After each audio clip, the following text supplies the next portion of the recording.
Hey guys, Dalton here with Veergiver Precision. In today's video we will be going over a product review.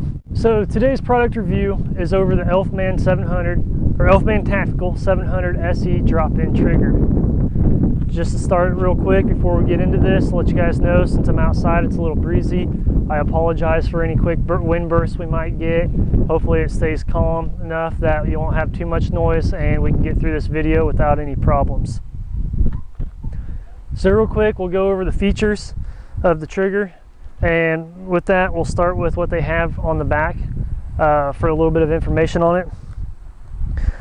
For the Elf 700 SE trigger, it's for Remington 700 and clone rifles, which I have 700 and a clone here. We'll go over that as well in a bit.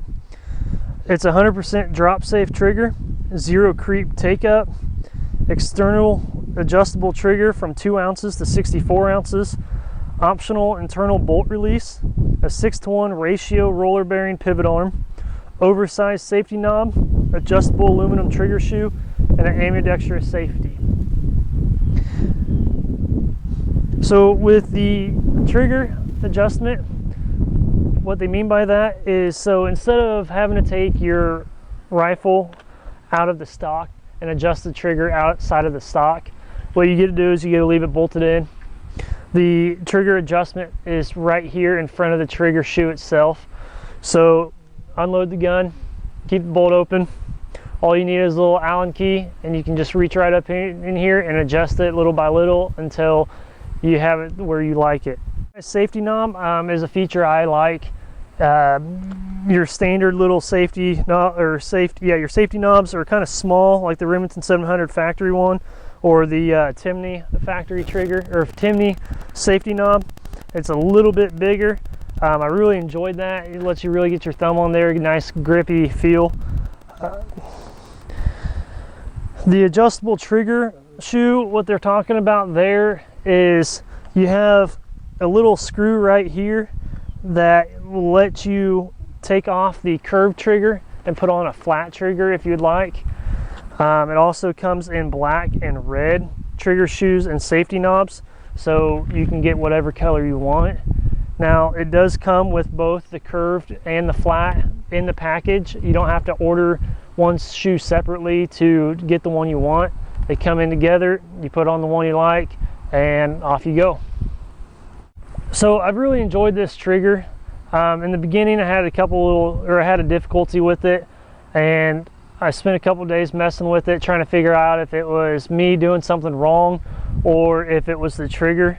When I was talking to the guys from Elfman Tactical, I told them that my goal was to break this trigger. I wanted to see its limits. I wanted to see how far it could go before it busted, or it could cause a negligent discharge, because, you know, to me as a rifle builder, I feel like it's, you know, part of my job to make sure that what I either sell you guys or what I shoot myself in front of other people is going to work and not going to fail. Because if I shoot it and you want to shoot it because of me, or you like it and you buy it from me, then I feel like it's my job to let you guys know what its limits are, what it's capable of, and if it's going to, you know, continuously function for you without any problems. So with that, I can definitely say it was a very strong trigger. I put it through a pretty good little torture test. I started out with the trigger on safety and put my finger on the trigger, and I sat down on the floor and I started slamming my rifle buttstock against the floor as hard as I could in a sitting position. And my goal was to make it to where, with my finger on the trigger and that amount of force, it would cause some kind of failure in the safety catch and would let that trigger go off. I had no negligent discharges there, so I moved on to a 2-pound rubber mallet with it still on safety. I had it in this rifle at the time, and all testing was done on this rifle. Is my personal rifle. It is a 700 chambered in 308. So with that rubber mallet and on safety, I decided to get pretty rough on it. I took that mallet and I slammed on the, or hit the receiver area on both sides, and then I also, when I had no negligent discharge there, decided to flip the hammer around and use the handle of the mallet and drive it into the trigger itself while it was still on safety and had no negligent discharges. Also, with the bolt closed, I hit the back of the bolt very hard several times. I hit on the bolt handle several times, and no matter what I did on safety, I could not get this thing to have a negligent discharge. Now, when I put the safety off and put it on fire, it was still pretty durable. The one incident where I had it go off was on this side, or on the opposite side right here where the housing sits. I had it near one of the lightest poundages you can get it to, and it took a pretty good whack to get it to go off. So I'd say with that and any kind of dropping or slamming it, it's going to be okay. You know, I don't recommend it, obviously. But if something, say an accident happens while you're out hunting, you know, hopefully everything's okay and nothing happens, but I don't think you're going to have an issue with it. So when I first got it, you know, I mentioned that I ran into an issue thinking it could have been me, and what it ended up being was it was a first gen design. And when the weekend was over and I was able to get on the phone with one of their reps, we got the problem solved pretty fast. While we were on the phone, he sent a picture of it to the owner himself, and the owner spotted it immediately. I mean, it was quick. He told me, hey, I sent this to the owner, the picture of this to the owner, and not a minute or two later he was saying that he was on the other line, and it had turned out that I had the original design and they had already fixed that problem. And they once we figured that out, they decided to send me a second design and have me start everything over again. Now, after I got the second design, things went flawless. It was great. I had no issues with the trigger bar adjustment, or not the excuse me. I had no issues with the bolt release bar in there, and that was the problem in the beginning. Trigger, it was sticking and really hard to release, and I couldn't get it to come back down after hitting that button. But once they sent that the new design to me, I had no issues. Every time I pushed that bolt release bar up, that spring and the action would push it right back down. So that was fantastic. After that issue was solved, I moved on to a lot of dry fire practicing and getting out on the range and shooting the trigger and getting some time behind the rifle. And I had really enjoyed this trigger. It runs flawless. I really enjoy that bearing design.